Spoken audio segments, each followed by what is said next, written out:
Have you ever wondered what happens to the spirits of those who pass away in a hospital? The silence of abandoned hospitals holds more than echoes of the past. It whispers secrets of eerie encounters and unexplained phenomena. I never thought I'd be the one to see it. The figure lurking at the end of that hospital hallway. Pale skin stretched tight over bone, glowing eyes staring right through me. It didn't move, but I could feel it trying to reach inside me, like it wanted to take something I wasn't ready to give. That night, everything changed. I can't explain what I saw, but I know one thing. Some things in that hospital don't just wait for death. They wait for you, and the truly terrifying question. What would you do if the darkness in the hallway was already inside you? Tonight, we're diving into true hospital horror stories that actually happened. So stick close and keep watching till the end to find out what happened, before it was too late. But before we start, make sure to subscribe or follow so you never miss any new chilling releases.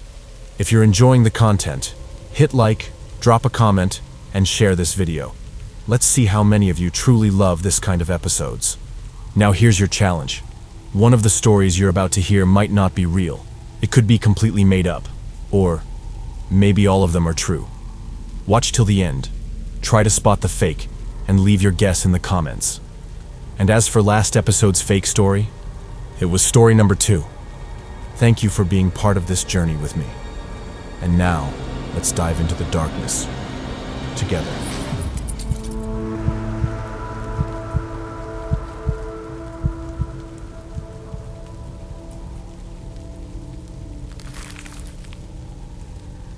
I used to work night security at St. Emery's, a half-renovated hospital on the edge of town that should have been torn down decades ago. Most of the place had been converted into outpatient clinics and file storage. But the East Wing? That section was still locked up like a tomb. No lights, no cameras, and no one was allowed to go in. Not maintenance, not cleaners, not even the supervisors. They said it used to be the psychiatric ward back in the 50s, before they had modern regulations, before anyone really cared about how patients were treated. Some whispered about experiments, lobotomies, even electroshock chambers that weren't exactly legal. I didn't pay attention to that stuff at first. Places like this always have stories. Ghosts in the walls, screams in the vents, usual urban legends. But the East Wing had something different about it. For about 2 months, I'd been working the graveyard shift, 10 p.m. to 6 a.m. Quiet job. Boring, mostly. I'd sit at the security desk, check monitors, walk a few loops every hour. The usual. But every few nights, something weird would show up on the motion sensors that lined the East Wing entrance, always around 2 or 3 a.m. No one ever showed up on the cameras. They don't point into that hallway. Just flickers on the sensor logs like someone had walked right past them. I reported it. Maintenance shrugged it off. My supervisor told me to stop stressing over bad data and just make a note of it in the log. Then one night, those flickers turned into full-blown alarms. Motion sensors went off 3 times in under 5 minutes. That's never happened. I figured maybe a door was swinging open or something tripped the system, so I grabbed my flashlight and badge, buzzed myself past the checkpoint, and headed toward the East Wing. The air got colder the closer I got. Not chilly. Cold. Like a refrigerator door had been left open. No air conditioning was supposed to be running in that part of the building. As I crossed the threshold, I noticed something was wrong with the lighting. The hallway should have been pitch black. No operational power lines were connected there. But instead, it was dimly lit by this strange, bluish glow. Like moonlight filtered through water. Faint pulses of red light blinked ahead, coming from a flickering exit sign about 50 feet down the corridor. The hallway was long, narrow, and lined with old patient rooms. Heavy metal doors on each side, some dented, others rusted shut. Most still had old keypad locks or slide bolts that looked like they hadn't been touched in decades. A thick smell lingered in the air, mold and antiseptic, with something underneath, something coppery, like dried blood. That's when I heard it. A clicking sound. Soft, rhythmic, echoing from somewhere down the hall. Then came a slow scraping noise, like bone dragging across tile. My stomach dropped. I paused and shined my flashlight around. The beam cut through the haze, revealing peeling paint, cracked floors, and graffiti scratched into the walls, most of it illegible, except one message, scrawled in red. "He's still hungry." Then a door creaked open to my left, just a few inches. I aimed the light at it. Nothing but a dark room. Broken gurney on its side, cracked mirror, bloodstains on the far wall. No movement, but I could hear breathing. And then, I felt it. Hot breath. Right on the back of my neck.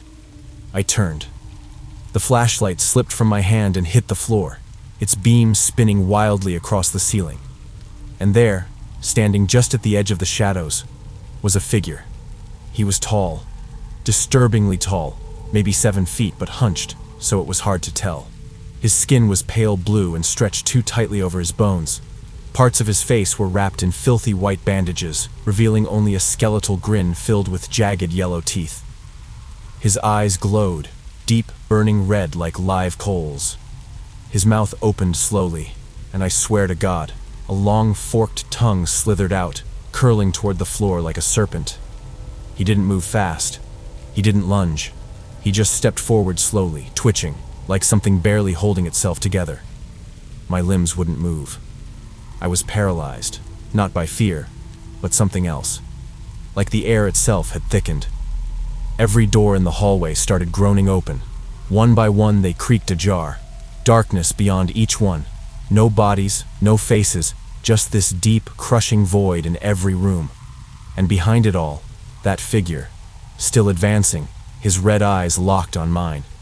Then he made a sound, not a voice, not even a growl.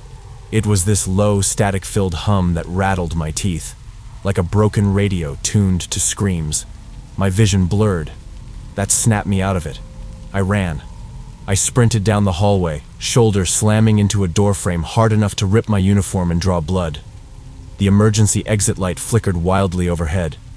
The air was so cold I could see my breath. I didn't stop until I was back at the main checkpoint. As I crossed the line between the east wing and the active building, everything stopped. The motion sensors shut off. The lights behind me dimmed. Silence. I looked back. Through the reinforced glass of the security door, I saw him, standing still in the hallway, just watching. His tongue was still moving, twitching like it had a mind of its own. His head tilted just slightly, like he was studying me. I locked the door. I turned off the lights. I sat back down at my desk, heart pounding so hard it made my ribs ache. I didn't even try to write a report. What was I going to say? I saw a demon mummy thing in the abandoned psych ward. I handed in my resignation the next morning. The woman at HR didn't even ask why. She just nodded, like she already knew. I haven't been back since. But sometimes when I drive past St. Emery's on the way home from work, I swear I see a red glow in the upper windows of the east wing. Just a flicker. And I always turn my music up to drown out the faint sound I keep imagining. Creaking doors, one by one, opening.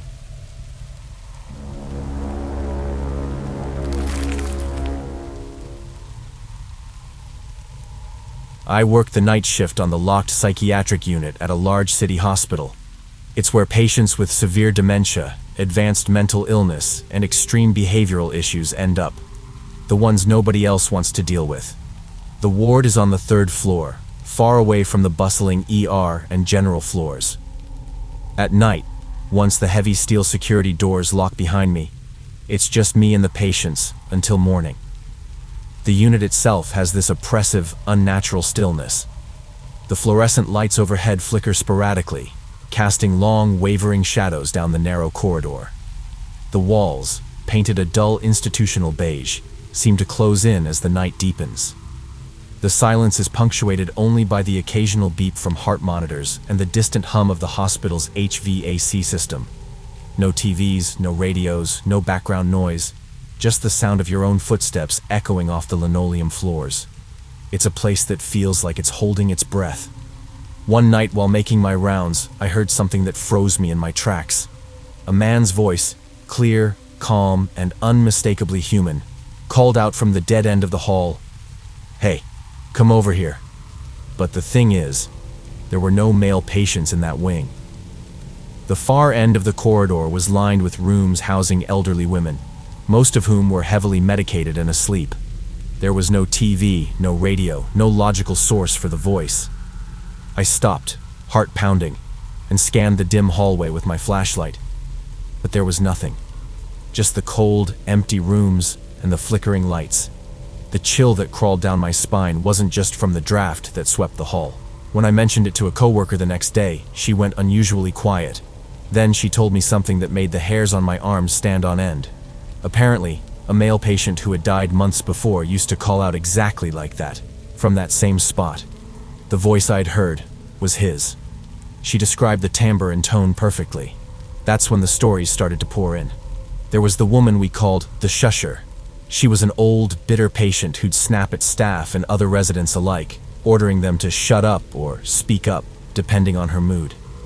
She died peacefully a few months ago, but one night during a break, my husband, who works on a different floor, was visiting me.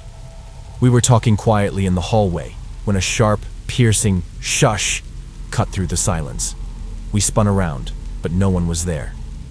The sound was unmistakably hers. Another story involved a patient who was moved into a shared room with a combative roommate. The new roommate was aggressive, constantly cursing, hitting, and stealing food.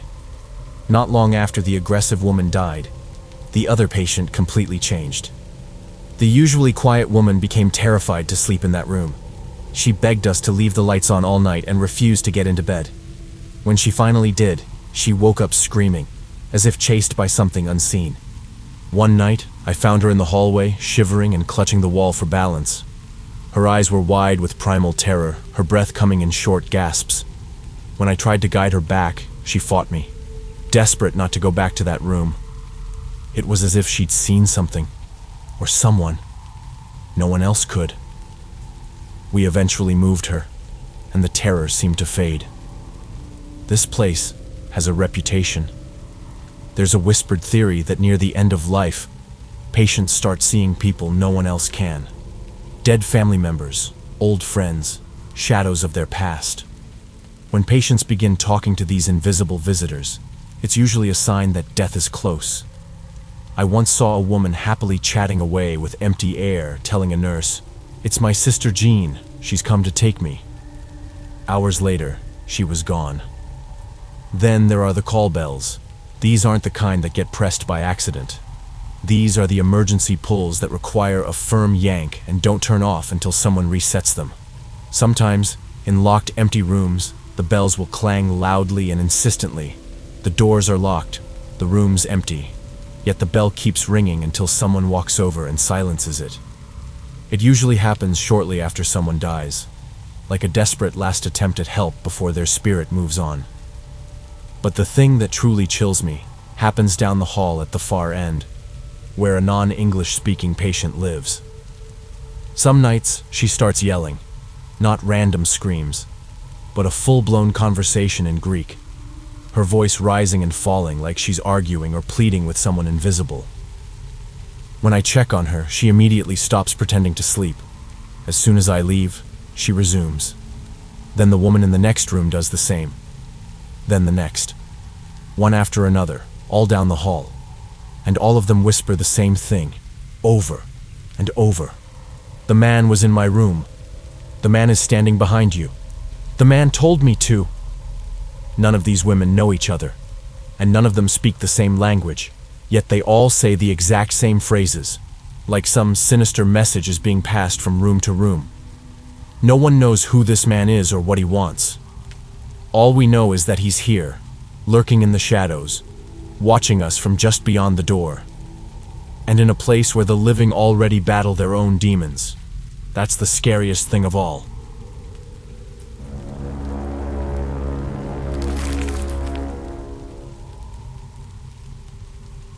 Hospitals have a way of holding secrets, things that don't come up in charts or official reports. After years working as a doctor, I've heard plenty of the quiet stories whispered between nurses during graveyard shifts, shared over lukewarm coffee and tired smiles. But I never thought I'd become part of one. It was a slow night on the medical floor, one of those shifts where the pace barely picks up and the only sounds are machines humming and the occasional footsteps down the hall. I was making my usual rounds, stopping by Mr. Peterson's room. He was an elderly man in a coma, been that way for almost 2 weeks. His family had quietly accepted the inevitable. He was stable, but showing no signs of improvement. Earlier that evening, his vitals had been steady, nothing out of the ordinary. But as I approached his room this time, something felt off. The usual steady beep of the monitors was there, but I caught an almost imperceptible murmur, like a whisper carried down the hallway. I stopped, straining to hear more, but it vanished as soon as I paused. Probably just my imagination. Pushing the thought aside, I stepped inside and was surprised to find Mr. Peterson awake. His eyes, dull and glassy from weeks of unconsciousness, now held a flicker of awareness. It was a strange sight. Him lying there, blinking slowly, like someone just waking from a deep nap. "Mr. Peterson?" I said, keeping my voice calm. He turned his head toward me, eyes unfocused at first. Then, as if something cleared in his mind, he nodded faintly. "Doctor," he whispered, voice barely audible. "She's leaving us tonight." "Who's leaving?" I asked, feeling a chill creep up my spine. He looked past me, eyes fixed on something just beyond my shoulder. I didn't dare turn around. "She's waiting," he murmured, eyes drifting back to the ceiling. I was frozen, unsure how to respond. It wasn't just the words, but the certainty in his tone. I've seen patients confused or hallucinating, but this felt different, like he was stating a fact, not dreaming. I took a quick note in his chart and checked his vitals again, but the phrase echoed in my mind. "She's leaving us tonight." I tried to push the feeling aside. Just as I turned to leave, Mr. Peterson whispered again, "She's here." His gaze was locked on the door, wide and unblinking. I followed his stare, expecting to see someone standing there, but the hallway was empty. "Who's here?" I asked, trying to keep my voice steady. He didn't answer, still staring down the empty corridor like something was waiting just beyond the threshold. Uneasy, I backed out, closing the door softly behind me. The hospital's quiet felt heavier somehow. At the nurse's station, I found Linda, the head nurse, organizing charts. I hesitated but couldn't resist telling her what I'd seen. "Has Mr. Peterson ever been lucid before?" I asked casually. "No," she said, frowning. "He's been unresponsive since admission." "Why?" I told her about his words, about someone leaving, someone waiting. Her face shifted, a flicker of something like recognition, or unease. "You're not the first to say that," Linda said quietly. "Sometimes, patients near the end say similar things, like they can see someone coming for them, even if no one's there." A chill ran down my spine. "Has anyone else mentioned this recently?" I pressed. Linda glanced down the hall toward room 217. "That woman passed last night. She told the nurse someone came to visit her. When they checked, no one was there." The coincidence unsettled me more than I expected. As the night stretched on, I felt like I was being watched. Every empty room and shadowy corner seemed alive with some unseen presence. At around 3 a.m., I heard a beep from Mr. Peterson's monitor and headed back to check on him. He was awake again, this time fully alert and sitting up, calm and collected, as if waking from a restful sleep. "Mr. Peterson, you're awake," I said, surprised. He smiled faintly. "Yeah, feels like I've been asleep forever. Nurses take good care here." I asked about his memory of earlier, about what he'd said. He looked puzzled. "No, don't remember any of that." I told myself maybe he'd been drifting in and out of consciousness before, saying things that didn't make sense now. The rest of the night passed quietly. Later, at 5 a.m., I got called to the ICU. One of the patients had died. A woman in her late 40s who'd been fighting multiple complications for months. Her room was just down the hall from Mr. Peterson's. A sudden connection hit me. She's leaving us tonight. Had Mr. Peterson sensed her passing before it happened? A heavy silence settled over the hallway, one that stayed with me even as the hospital woke with the morning shift. Mr. Peterson was discharged a few days later, sharp and clear-headed. He never mentioned that night again, and neither did I. But whenever I pass that hallway, I remember his words and wonder if, in those fleeting moments between consciousness and something else. He caught a glimpse of something no one else could see. Something waiting just beyond the door in the quiet hours of the night.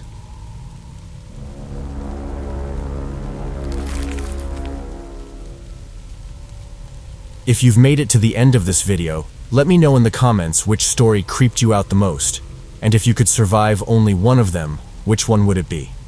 Don't forget to drop your guess. Which story do you think was the fake one? Also, if you enjoyed the episode, hit super thanks if you're on YouTube, or send us some stars if you're on Facebook to show some love and make your comments stand out. Want to go next level? Get early access to upcoming episodes, exclusive members-only content, and much more by joining our YouTube membership or becoming a Patreon supporter. Trust me, you don't want to miss what's waiting there for you. Don't forget to like, share, and catch up on our previous episodes. And now, stay tuned for the next horror episode.